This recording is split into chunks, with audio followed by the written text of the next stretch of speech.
Alright, welcome everyone to my channel. Um, Now, this is what I do professionally. Earlier, YouTube was simply just a hobby for me where I used to document my learnings while I used to study history as a subject of hobby. I mean, it's a very difficult thing to explain. People have hobbies of exercising, sports. I have a hobby of history. I like to learn history, and that is something that I document on my YouTube channel. Okay, now this what I'm doing right here is my profession. I am an educator by profession. I have been teaching a variety of subjects since last 5 years. Largely, I have taught English, math, and science to students ranging from grade 5 to grade 10. Okay, because these are the foundational years where a person's intellect develops, and that is where your intellect is forged and molded for this for this upcoming era that we have. These upcoming decades for contemporary Bharat are going to be very the competition is going to be cutthroat for everyone, including the Gen Z and the Gen Alpha who are right now in schools, but they're going to get out of schools in the upcoming decades. Okay, so I've been teaching English to students who are preparing for variety of exams such as IELTS, GRE, SAT, and whatnot. Okay, so as a starter in the series of English language learning, today we are going to start off with IELTS. Okay, IELTS has 4 modules. These 4 are the basic skills for any given language. Okay. That is speaking, writing, listening, and reading. So today we are going to focus on writing, and more specifically the banned descriptors for writing. I see students out there who will just start preparing the moment they decide that okay, I want to go and study abroad in so and so university. Okay, the very next minute they will start preparing for it, so they will nosedive into that preparation without actually trying to find out what exactly is that exam expecting from them. Okay, so that is the number one reason why you must study the banned descriptors for IELTS exam. Okay, now there are banned descriptors for only 2 modules, that is writing and speaking. Listening and reading do not have any banned descriptors because the answers are fixed. Okay, there is no subjectivity in your reading and listening answers because it will be objective, whereas writing and speaking, both of them are subjective. Okay, so right now we are going to focus on banned descriptors. Okay, forgive me if my handwriting are not very proper because I'm still getting used to it. Okay, I've already always written on the blackboards and on the soft boards with markers. This is the first time I'm using digital equipment for teaching purposes. Okay, so banned descriptors are usually the parameters and the rubrics on which your writing will be judged. Okay, we are talking about banned descriptors for writing. Okay, so number 1 banned descriptor for writing is lexical resource. Lexical resource means words, means your vocabulary, meaning. Okay, the number of words that you know. Now there is a very large misunderstanding in students and even so teachers. I would say I've seen even teachers who have been doing this for decades, they also misunderstand this banned descriptor, that is lexical resource. Okay, I'm going to explain this banned descriptor with an example. Okay, all of you might have heard of this singer, that is Eminem. Okay, I myself am a fan of him. It is said that he has memorized the entire dictionary. Okay, and if you listen to his rap music, if you listen to his rap songs, that reflects that he indeed has an extended vocabulary. But have you ever heard him speak? Have you ever listened to him giving a speech? Okay, he is not as eloquent as a person would expect it or supposedly be if he or she had memorized the dictionary. Okay, so the point that I'm making, I have nothing against Eminem. I'm not taking away anything from his rap music. Not that I'm capable of taking away anything from him, but I'm just clarifying it that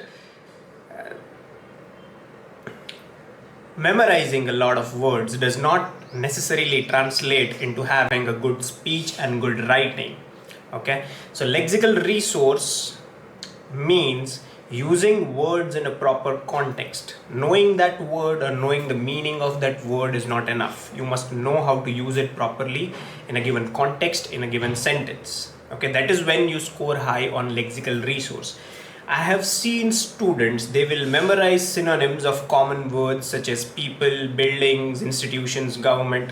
So they will take a printout from the internet, they will memorize these synonyms and try to forcefully use those synonyms wherever that particular word is used in a sentence. And this is a very big mistake. You must never do this, because it's not that even though the meaning of that word might be suitable for that sentence, that word will not fit there. Okay, obviously in the course of preparation I will definitely demonstrate this. All right, so the next band descriptor is grammatical range and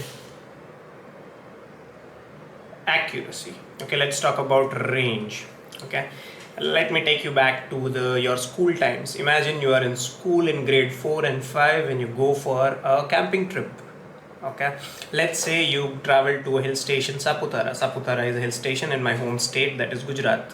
Okay, now you go there, and when you come back from that trip, okay, the very next day your English teacher tells you to write an essay on the recently concluded camp that you had the opportunity to visit. Okay, now how will a grade 4 or a grade 5 student approach this situation? If you read that essay will contain sentences like this: I went there, I did this, I did that, I had this food, I enjoyed very much, I had good time with my friends, I came back, I went to sleep, I came back to school again. Okay, now technically there is nothing wrong with these sentences. Grammatically there is nothing wrong with these sentences, and if there are no spelling errors, then practically there is no room for cutting bands. Okay, imagine if there were no band descriptor as grammatical range. What would happen? People will simply just memorize simple sentences and write essays with just simple sentences. Hence they have used this term of range. Okay, they expect you to write a variety of sentences.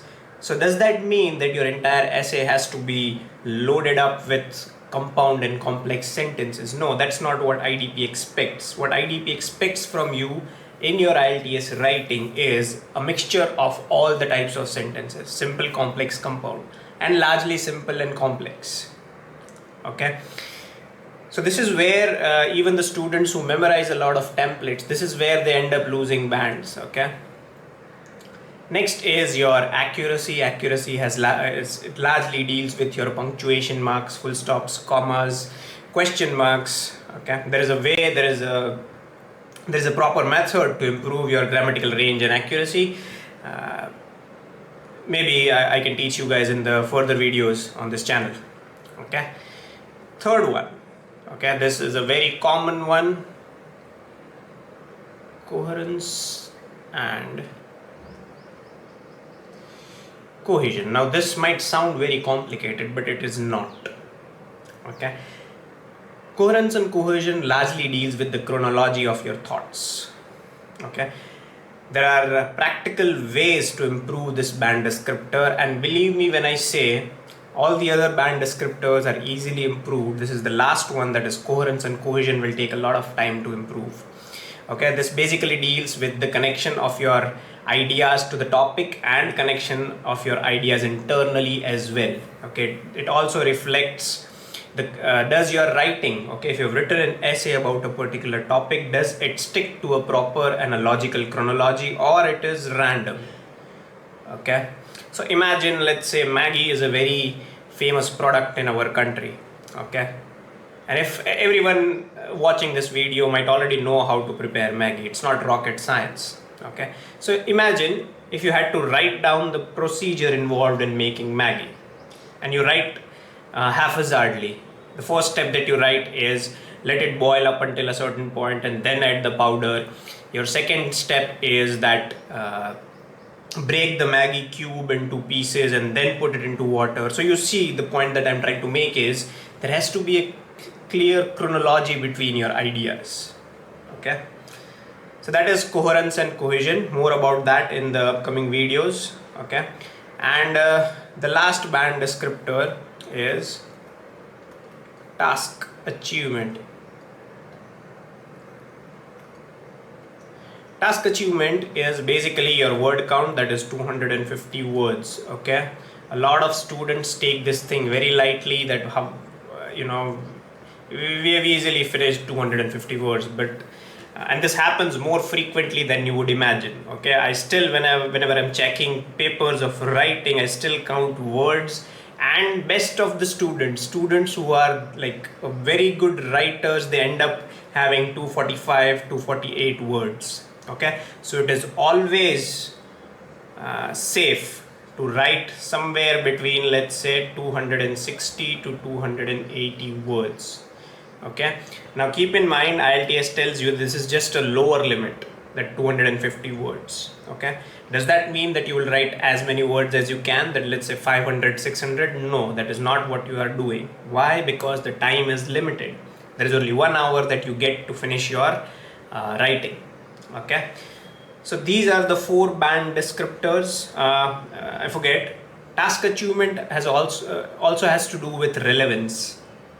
Okay, the best of the students who have a potential to score 7, probably 7.5 bands in writing, they make a very silly mistake, that is, they don't read the question carefully. Okay, they will simply just read the question in a hurried and haphazard manner and start writing. Why? Because they are too much worried about the time limit.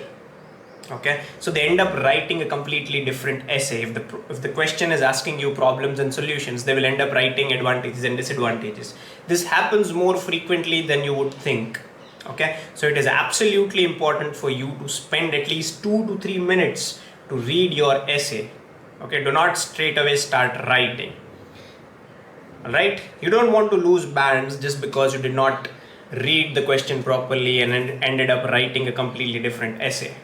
Okay, these are the 4 band descriptors for writing task 2.